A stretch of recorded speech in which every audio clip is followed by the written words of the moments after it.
Queridos, graça e paz, boa noite a todos que estão aqui na casa de Deus e a você que nos assiste pelo canal. Também nós saudamos você e sua família e desejamos que você esteja bem com Deus, em nome de Jesus. Queridos, nós vamos pregar o seguinte tema hoje à noite: 10 impossibilidades espirituais. Olha aí, 10 impossibilidades espirituais. E, como eu disse agora, vou falar o motivo de nós pregarmos essa mensagem. Evidentemente que eu vou falar de 10 verdades bíblicas, né, que elas se constituem verdadeiras impossibilidades espirituais. Eu vou explicar já já por quê.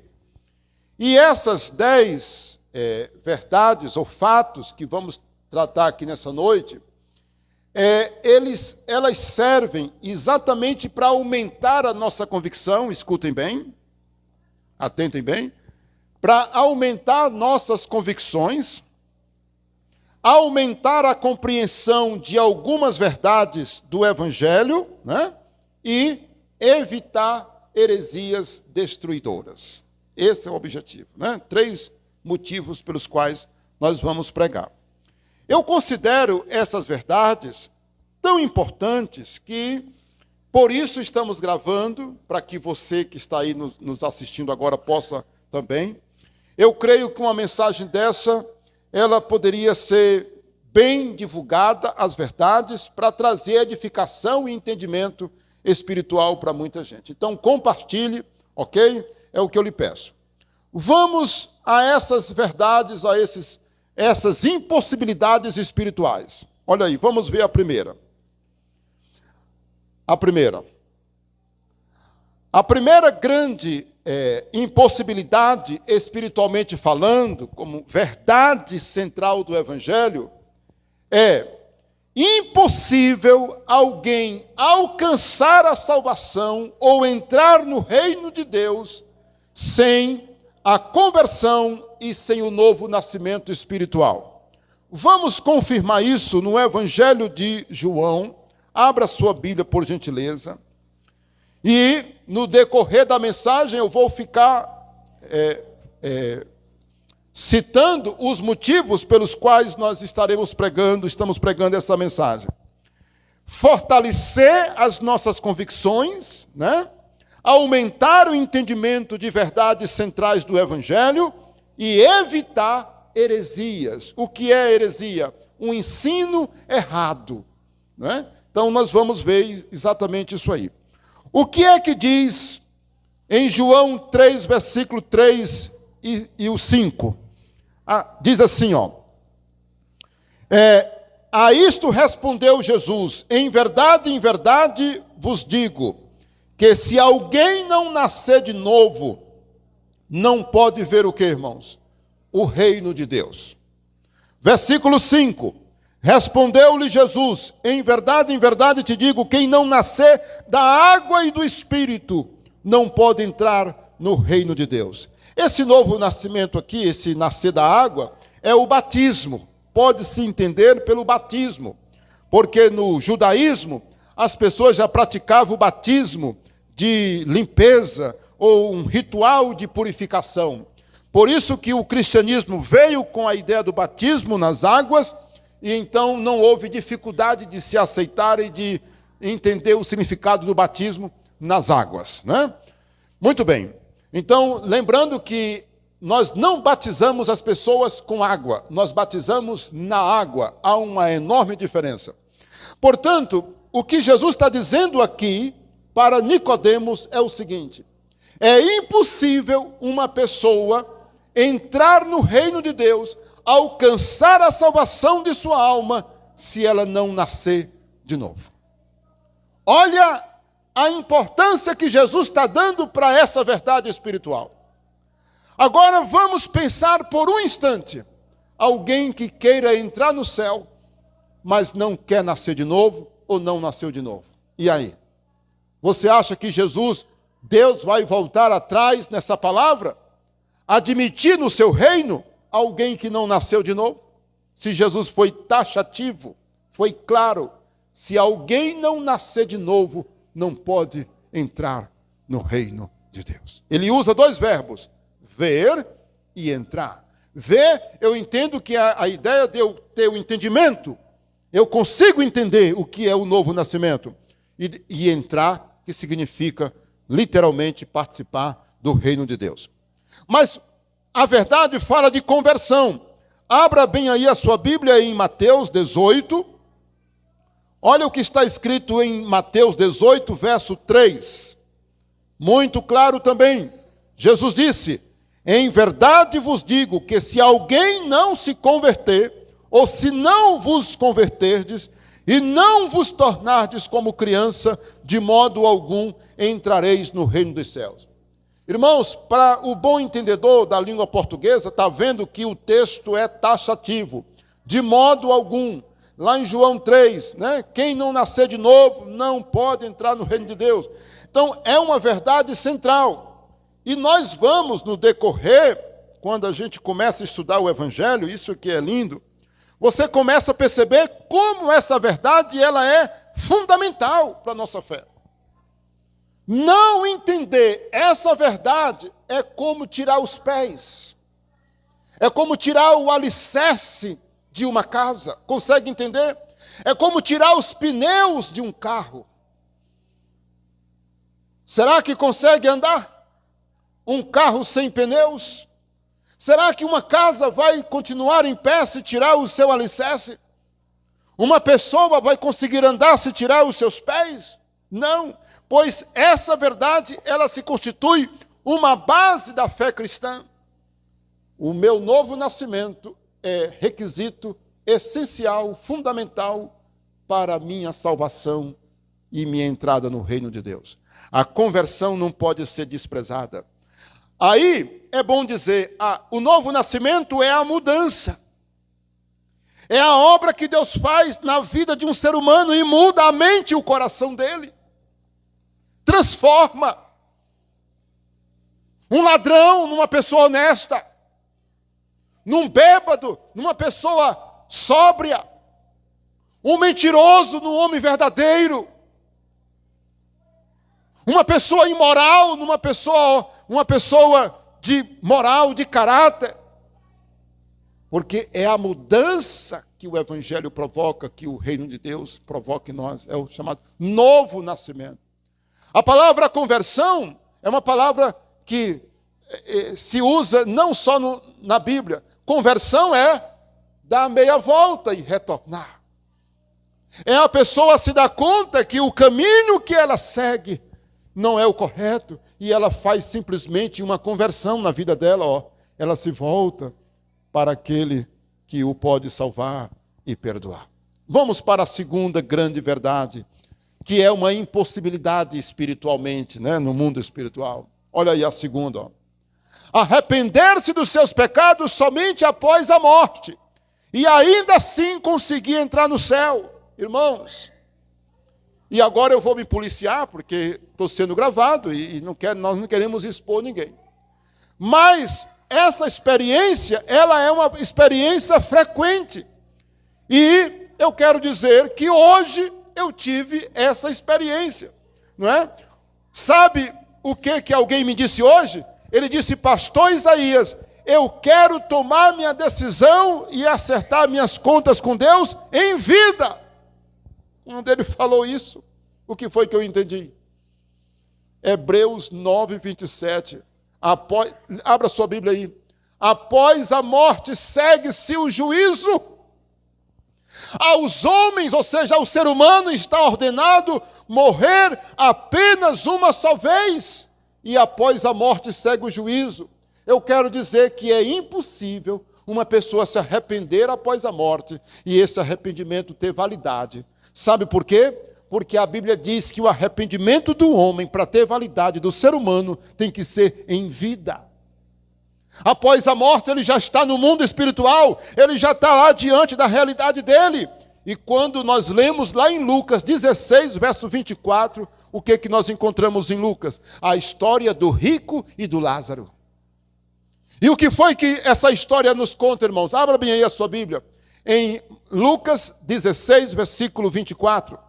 Jesus contou essa história, não é, do rico e de Lázaro, e ele diz exatamente que aquele homem tomou a decisão, se arrependeu após a sua morte. Olha aí, ó, Lucas 16, 24. Então, chamando, disse: Pai Abraão, tem misericórdia de mim, e manda Lázaro que molhe em água a ponta do dedo e me refresque a língua, porque estou atormentado nessa chama.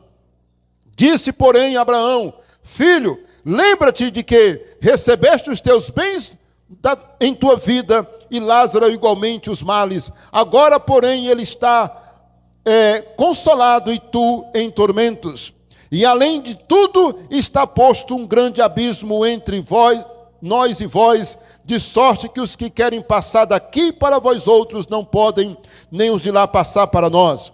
Então replicou ele: Pai, eu te imploro que o mandes à minha casa paterna, ou seja, a casa de meu pai, porque tenho 5 irmãos, para que lhes dê testemunho, a fim de não virem também para esse lugar de fogo, de tormento, esse lugar de chamas.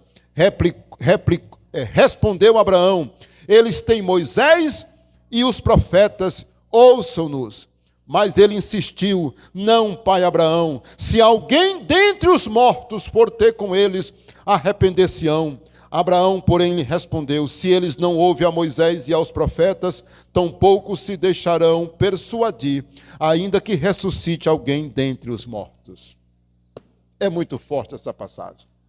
Irmãos, aqui nós encontramos uma história que Jesus conta.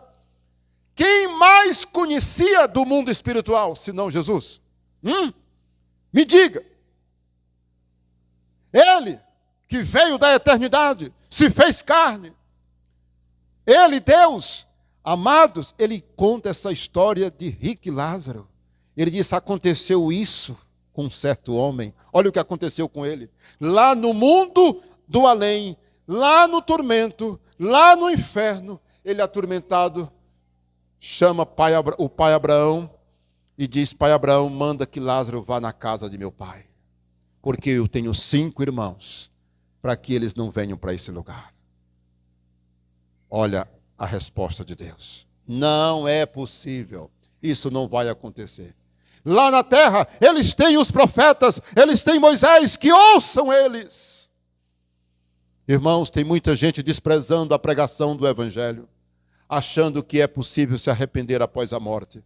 E este homem que eu falei, que tomou a decisão, irmãos, olha o que ele fez: eu quero hoje, agora, eu quero me entregar para Jesus. Que coisa, irmãos. Tem uma coisa que acontece sempre comigo, eu já falei isso para vocês, vocês devem lembrar. Toda vez que eu prego uma mensagem, eu fico observando o que acontece, ou na semana antes, ou depois. Alguma coisa, é uma espécie de confirmação daquilo que nós estamos falando. Eu creio que também, se você ficar atento, você pode observar. Algo acontece. Irmãos, essa experiência de ver este homem dizendo: eu quero, hoje, eu não quero deixar para amanhã. Porque o arrependimento após a morte, ele é impossível de ter validade. Ele fica ineficaz. É fora de tempo. Perdeu-se o tempo, porque o tempo é agora. O tempo enquanto a pessoa está viva. Vamos para a terceira. Apressar o passo, né? Bora lá. A terceira grande impossibilidade: conseguir o perdão dos seus pecados sem o sangue de Cristo. Por que que isso aqui é importante a gente falar? Porque, lembre do que eu disse. A razão de eu pregar: aumentar nossos conhecimentos, aumentar nossas convicções e evitar heresias. Sabe por quê? Porque tem gente que acredita, meus irmãos, que ela pode alcançar o perdão dos pecados dela com penitência, com sofrimento. Olha, meus irmãos, a única coisa que pode purificar o pecado de um ser humano é o sangue de Cristo. E nós precisamos de cristãos que sejam fortes nessas convicções. Porque se nós tivermos alguém que se considera cristão, mas, não é bem assim. Quem foi que disse que não é bem assim? Só tem uma coisa que purifica pecado, irmãos. É o sangue de Cristo. Eu já vi um homem dizer, pastor, eu já tenho sofrido muito. Meus pecados já diminuíram. Eu já paguei pelos meus pecados. Eu disse alto lá, meu amigo. Só tem uma coisa que purifica pecado. Está lá em 1 João, capítulo 1, versículo 7. Vocês podem me acompanhar. Eu não preciso ler porque vocês conhecem. Mas lá está escrito, e o sangue de Jesus Cristo nos purifica de todo o pecado. Em 1 Pedro capítulo 1, versículo 18, diz que nós não fomos comprados com ouro e com prata, mas pelo precioso sangue de Cristo. Quando uma pessoa não entende essa verdade, irmãos, ela pode se enveredar por alguma heresia destruidora na vida espiritual. Vamos para a quarta. Olha aí, ó. Qual seria a quarta impossibilidade do mundo espiritual? Ou espiritualmente falando, agradar a Deus sem ter fé nele. Está lá em Hebreus 11, 6. Aquele que se aproxima de Deus, deve crer que ele existe e que se torna galardoador daqueles que o buscam, porque sem fé é impossível agradar a Deus. Olha, meus irmãos, alguém pode crer em Deus. Alguém pode ter uma noção vaga de Deus. Isso é possível. E cremos que muita gente está nesse patamar. Pastor, olha, eu não sou aquela pessoa que acredito. Mas, ao mesmo tempo, eu creio que existe um ser supremo. Quantas vezes eu já ouvi isso? Pastor, olha, eu não creio assim como vocês acreditam. Mas eu creio que existe um ser. Meu amigo, a Bíblia diz que é impossível você agradar a Deus se você não tiver uma convicção da sua existência, da sua realidade. Olha o que o versículo diz. Sem fé é impossível agradar a Deus, porque aquele que se aproxima de Deus deve crer que Ele existe e que Ele é galardoador, ou seja, recompensador daqueles que o buscam. Porque sem fé é impossível agradar a Deus. Irmãos, um ser humano tem que dizer, Deus, eu creio que Tu és o único. Não existe outro além de Ti. Vamos dizer que alguém creia em Deus, mas crê que existe outro Deus. Está invalidada a fé dele. Ele crê que existe um Deus, mas ele não crê no Deus Todo-Poderoso. Ele não crê que Deus é o Deus que a Bíblia fala, é o Deus do impossível, é o Deus de Daniel, é o Deus de Elias que faz fogo descer do céu, que levou Elias numa carruagem de fogo. Se ele não acreditar dessa forma, é impossível ele agradar a Deus. Vamos para a quinta. Está aí, não é? Desprezar ou negligenciar a salvação e ainda assim ser salvo no último dia, está lá em Hebreus 2, versículo 3. Você quer ler comigo? O que diz lá em Hebreus capítulo 2, versículo 3? Veja aí comigo, olha aí, ó.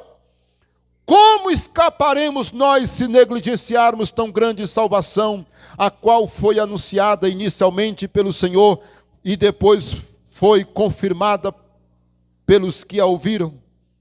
Irmãos, o escritor aos Hebreus está dizendo como nós podemos escapar. Como nós vamos escapar se a gente negligenciar a salvação anunciada por Jesus Cristo? Que Ele foi o mensageiro que trouxe o anúncio da salvação.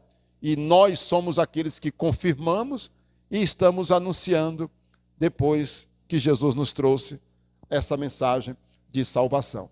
Então, o escritor aos Hebreus está dizendo como pode uma pessoa negligenciar e depois ser beneficiado por ela.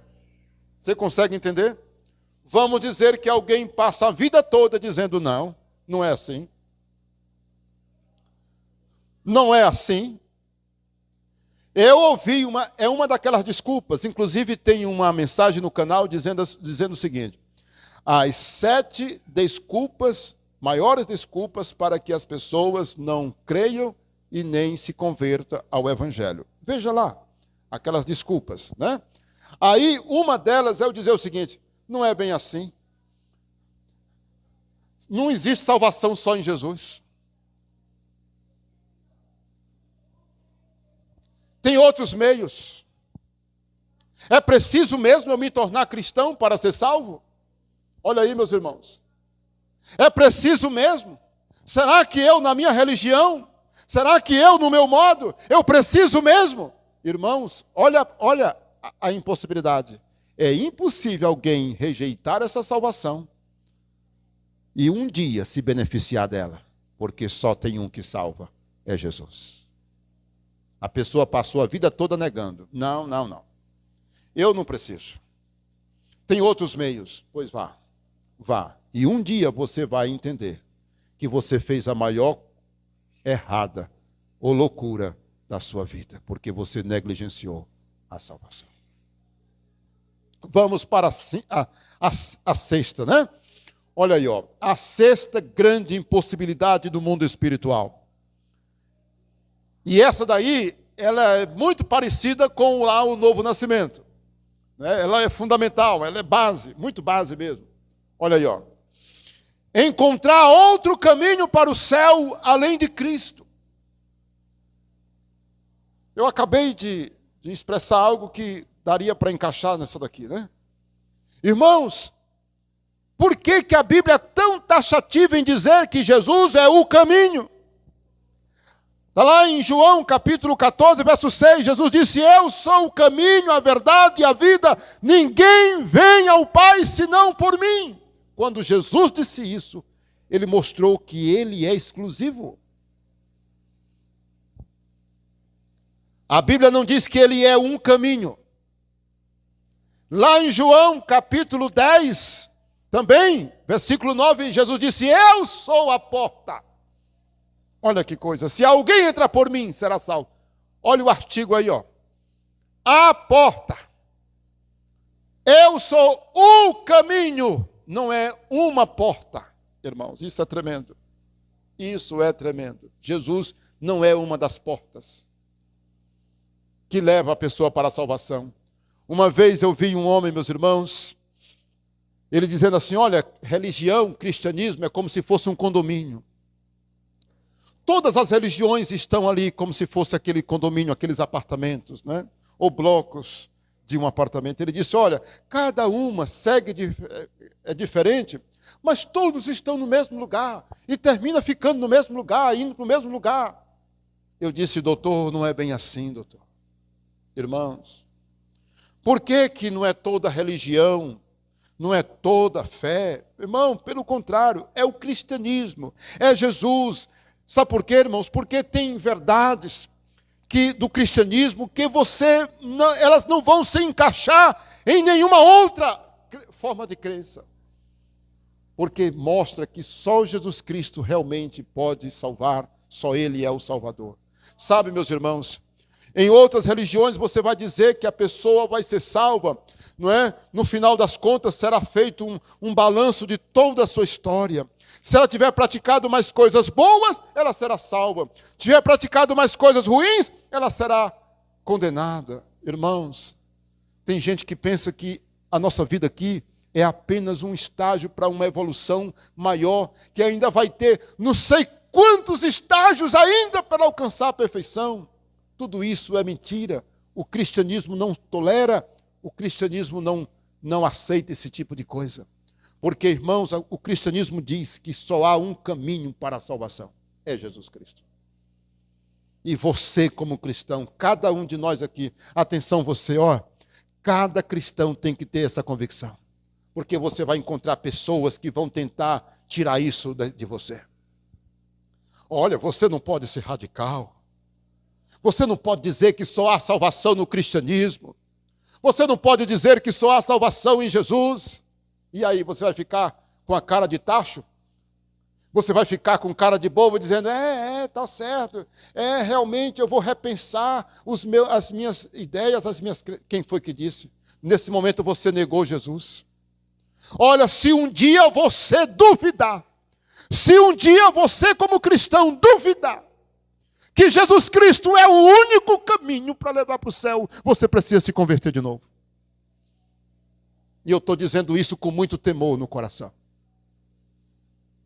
Eu não batizaria uma pessoa.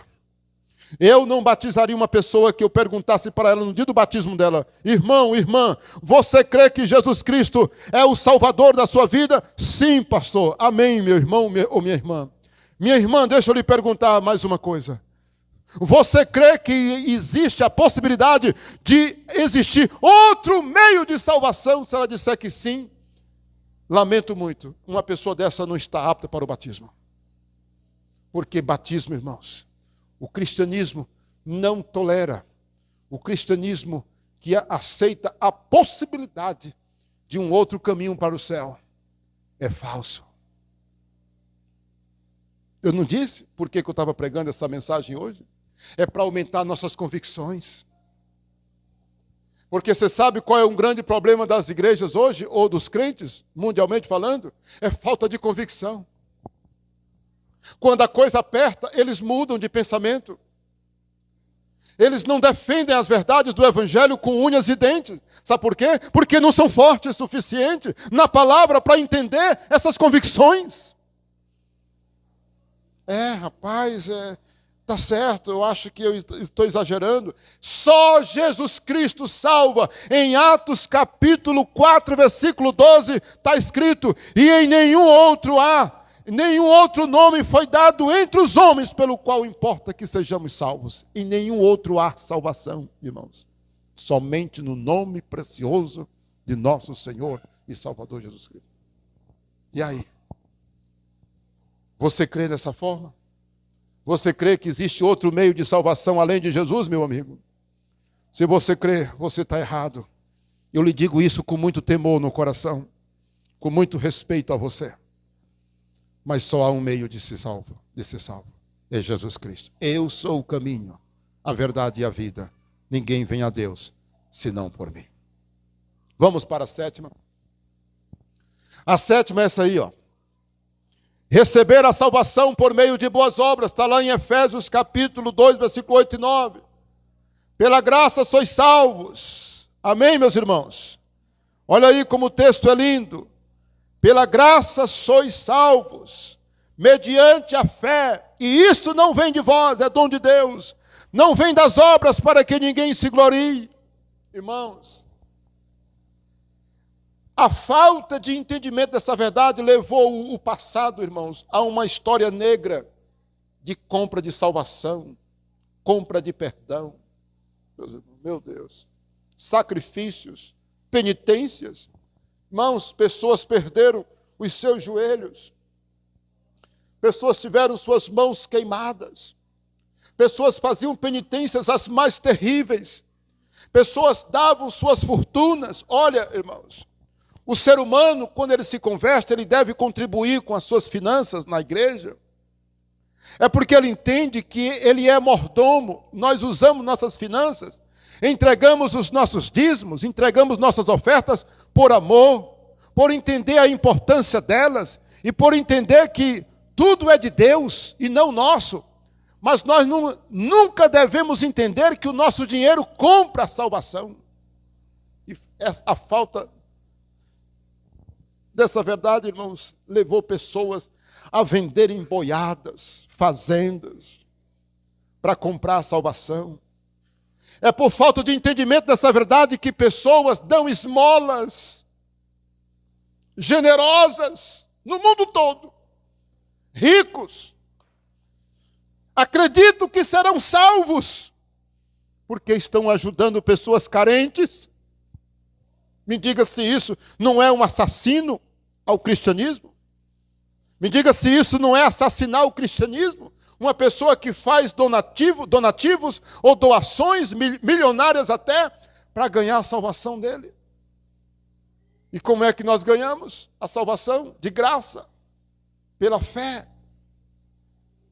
Agora, o que a Bíblia diz das boas obras, já que eu toquei nas boas obras? As boas obras, elas vêm como consequência, irmãos. Uma vez eu salvo por Jesus. Está aí o versículo 10, você quer ler na sequência? Efésios 2:10. Fomos criados em Cristo Jesus para as boas obras, recriados. Eu agora vou ajudar os pobres. Agora eu vou fazer alguma coisa pelo o meu semelhante, porque eu fui alcançado por Jesus. Porque Ele mudou a minha vida. Hoje eu entrego o meu dízimo porque eu amo a Deus. O dinheiro não vai me deixar mais longe de Deus. Hoje eu venci a ganância, a avareza. Hoje eu não tenho mais isso no meu coração. A pessoa pode dizer, mas ele nunca vai dizer, olha, eu vou ser salvo, porque eu estou dando grandes quantias. Eu ajudo tantos orfanatos. Eu faço tanto isso. Eu já fiz tanto. Eu já ajudei tanta gente pobre. Não, você nunca vai ganhar a salvação por isso. E nem por penitência. Porque a salvação se ganha de graça em Cristo Jesus. Está aí. Aqui a Bíblia. Você consegue entender? Irmãos, essa verdade ela é fundamental. Meu Deus. Não entender essa verdade é quase um suicídio espiritual. É um suicídio espiritual. Porque essa verdade leva, irmãos, pessoas à perdição, porque elas não vão crer que a salvação delas é em Cristo, e sim nas suas boas obras. Vamos para a oitava, né? Estou terminando, né, irmãos? Olha aí o que diz a oitava. Negar Jesus diante dos homens e depois ser aceito no reino de Deus no último dia, né? Está lá em Mateus capítulo 10, verso 32 e 33. Jesus disse, aquele que me negar, diante dos homens eu o negarei. Essa verdade ela é fundamental, sabe por quê, irmãos? Porque o cristianismo também não suporta discípulos incubados, anônimos. Olha, se você que está me assistindo é um discípulo de Cristo, se manifeste. A Bíblia chama os seguidores de Jesus de testemunhas. Você conhece alguma testemunha que pode ser chamada de testemunha em oculto? Que ninguém sabe quem é ela? Que ela não se manifesta? Que ela não fala? Que ninguém sabe quem é ela? Que testemunha é essa? A Bíblia chama os cristãos de testemunhas. Nós somos testemunhas do Senhor Jesus Cristo. Por isso Jesus disse, aquele que me negar diante dos homens, eu o negarei diante de meu Pai que está nos céus. E lá tem um complemento no versículo. Quando eu vier na glória do meu Pai com os santos anjos. Por outro lado, no 33, Mateus 10, 33 está escrito, aquele que me confessar diante dos homens, eu também o confessarei diante de meu Pai, quando eu vier na glória com os santos anjos. Meu Deus. Eu confessarei o teu nome. Olha, meu irmão, você... E aí, o que foi que eu tive a experiência que eu falei? O homem disse para mim hoje, pastor Isaías, eu quero confessar Jesus hoje. Diante do Senhor. Eu quero confessar Jesus. Eu lembrei desse versículo, irmãos. Quando eu fui fazer a oração com ele,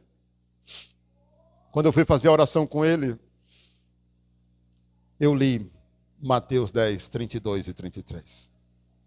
Quando foi que eu digitei essa mensagem? Eu digitei essa mensagem segunda-feira à noite, irmãos. Amanhã eu já começo a trabalhar na mensagem de domingo que vem. Amanhã eu começo a trabalhar. Algumas vezes eu consigo aprontar até quarta. Outras vezes só lá para quinta ou sexta é que eu termino. Eu começo o trabalho amanhã durante o dia, vai pela noite, e aí até quinta, né? É assim que eu faço. Deixa eu dizer para os irmãos uma coisa. É uma verdade fundamental, porque já pensou alguém que o nega? Alguém que não quer aparecer, alguém que não quer ser visto como cristão, negando Jesus, ainda que creia nele. É uma atitude mortal e imperdoável. Disse Jesus, eu negarei também. Oh, Senhor, eu agora estou te vendo. Senhor, Senhor, me perdoe eu não ter confessado o Senhor publicamente. Você encontra Jesus dizendo, ok, eu vou lhe dar uma outra chance. Não, ele vem como juiz, irmãos. Ele vem como juiz. arrebatar o seu povo. Vamos para a nona. O que diz a nona? Estamos falando de impossibilidades espirituais. A nona diz o seguinte: querer ser discípulo de Jesus e não negar a si mesmo. É forte, né? Porque é isso, irmãos. O que mais impede as pessoas de se converter, irmãos? O que mais impede as pessoas de se converterem, sabe o que é? É deixar os seus hábitos, deixar os seus desejos, irmãos. Nós vamos encontrar pessoas que vão dizer assim: pastor, eu quero, mas eu não consigo deixar o vício. Pastor, eu gosto de uma balada, eu gosto disso. Pastor, tem uma tradição na minha família. Pastor, tem isso, tem algo. Irmãos, é o que mais existe, irmãos. Olha, se converter a Jesus significa dar a chave do carro para Jesus e dizer: Jesus, eu vou para o banco do passageiro. E agora o Senhor vai guiar a minha vida. Agora é o Senhor que vai dirigir o carro. O Senhor quiser dobrar à direita, dobra. Quiser ir direto, vai. Quiser dobrar à esquerda, dobra. Senhor, Tu és agora o meu Senhor. Seja feita a Tua vontade, irmãos. Olha, por que a gente pode dizer que existe conversões falsas? Sabe por que existe conversões falsas? Porque a pessoa crê em Jesus, mas ele não entrega a sua vida para Jesus. Ele se declara um cristão, mas é ele que continua dominando a vida dele, administrando a vida dele. Ele diz: eu não gosto disso, eu quero fazer assim, eu acho que tem que ser feito assim, eu acredito é assim, no meu modo de ver é assim, tem o eu o tempo todo. E quando a gente aceita Jesus, irmãos, a gente aceita Ele como Senhor e Salvador. Primeiro vem Senhor, depois Salvador. Porque a palavra Senhor quer dizer dono, Ele é o meu dono. Olha, eu disse para este homem que tomou a decisão hoje, o crente não é só um crente. O crente, ele é um servo, um escravo de Jesus Cristo. Você tem a alegria de dizer para as pessoas que você é um escravo de Jesus? Oh, eu não queria ser escravo, era de homens. Eu não queria ser escravo, era de um coronel. Eu não queria ser escravo de um fazendeiro. E colocar eu para trabalhar e não receber nada. Mas ser escravo de Cristo? Aleluia! Glória a Deus! Eu sou escravo de Cristo. Ele me comprou, eu sou dele. Ele me comprou com um preço precioso, um preço que dinheiro do mundo pode pagar. Então eu sou dele até a morte e o serei para sempre. É isso que significa. Olha, o texto de Marcos, capítulo 8, de 34 a 38, é aquele texto que diz: se alguém quiser me seguir, a si mesmo se negue. Tome a sua cruz e siga-me. Olha que coisa. O que adianta o homem ganhar o mundo inteiro e perder a sua alma? Está tudo lá em Marcos 8, né?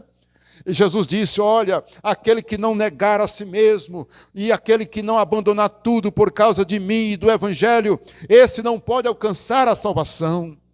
Irmãos, negue-se a si mesmo.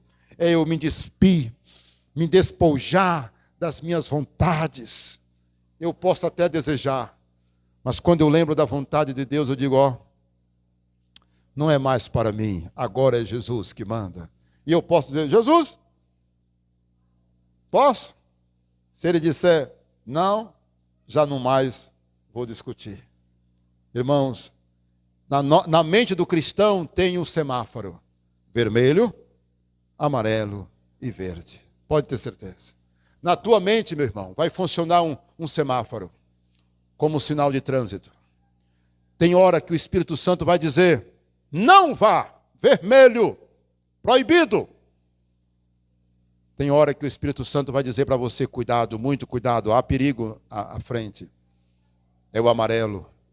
E tem hora que o Espírito Santo vai dizer: isso aí você pode fazer, não vai mexer em nada. Vamos concluir? Olha aí a décima. A décima impossibilidade. Meu Deus. Querer servir a dois senhores. A Deus e às riquezas. Ou a Deus e ao mundo. Está lá em Mateus 6, 24. Jesus disse: não podereis servir a dois senhores. Ou você ama e aborrece o outro, e vice-versa. Mas não é possível servir a Deus e a riqueza, a Deus e ao mundo. Irmãos, esse princípio do dualismo, esse princípio do bem e do mal, que os dois podem andar juntos, das trevas e a luz, é uma coisa maligna, irmãos. Meu Deus do céu. Não, você pode agradar um e pode agradar o outro também. Olha, você nunca deve ser uma pessoa radical para ser, não é, tão perto de Deus e tão longe do mundo. Não, do Satanás, do diabo, não. Irmãos, coisa maligna, irmãos. Olha, no cristianismo não existe meio termo. Não existe ficar em cima do muro. Olha, no cristianismo não existe a ideia de você ser neutro. Não, eu não sou nem por um lado e nem pelo outro. Cristianismo, irmão, ou você está do lado de Deus, ou você não está do lado de Deus. Essa é a grande verdade. Não podemos servir a dois senhores, não podemos agradar a dois senhores, a Deus e ao mundo. Porque lá em João capítulo 2 está escrito: se alguém amar este mundo, o amor do Pai não está nele. Quem quiser ser amigo do mundo se constitui inimigo de Deus. Muito claro. 1 João capítulo 2, versículo de 15 a 17. Está escrito assim. Que Deus nos abençoe. E eu quero que você veja a conclusão. Na verdade, a conclusão é tudo aquilo que nós já falamos, de motivos de eu pregar essa mensagem. Essas 10 verdades servem para uma melhor compreensão do Evangelho, aumentar as nossas convicções e evitar heresias. Eu quero convidar você a entregar sua vida para Jesus. Talvez você esteja em casa, num apartamento, numa escola, na rua, no trabalho, ouvindo essa mensagem. Entregue a sua vida para Jesus. Eu quero orar com você. Eu quero convidar a igreja para orar. E nós vamos orar. Eu quero que você me acompanhe nessa oração. Pode ficar em pé, e você que está me assistindo também me acompanhe nessa oração. Nós vamos fazer uma oração de entrega para Jesus. Se você entregar sua vida para Jesus aí onde você está, procure uma igreja próxima da sua casa. Procure um pastor. Hoje pela manhã, eu fui procurado por um homem de uma outra cidade, que mora distante da minha cidade. Ele disse para mim: pastor Isaías, eu quero entregar a minha vida para Jesus. Eu estou aqui para entregar a minha vida para Jesus. Olha que atitude linda. Você pode fazer a mesma coisa hoje. Você pode fazer isso agora em nome de Jesus. Vamos orar. Pai bendito e santo, eu oro por todos que estão aqui nessa noite na igreja, Senhor. Eu oro, ó Deus, para que toda pessoa que me ouve nesse momento entenda que ela precisa de Jesus. Entregar a sua vida a Jesus. Porque só Jesus Cristo salva. E aquele que não nascer de novo não pode ver o reino de Deus. Diga assim para Jesus: Jesus, eu te aceito no meu coração. Jesus, eu entrego a minha vida a Ti. E a partir de hoje eu me arrependo dos meus pecados e eu entrego minha vida a Ti. E declaro que o Senhor é o Salvador da minha vida, é o Senhor da minha alma. E eu me entrego a Ti e me arrependo dos meus pecados. Em nome de Jesus. Amém. Que Deus te abençoe. Estamos juntos. Se inscreva no canal e compartilhe essa mensagem. Amém.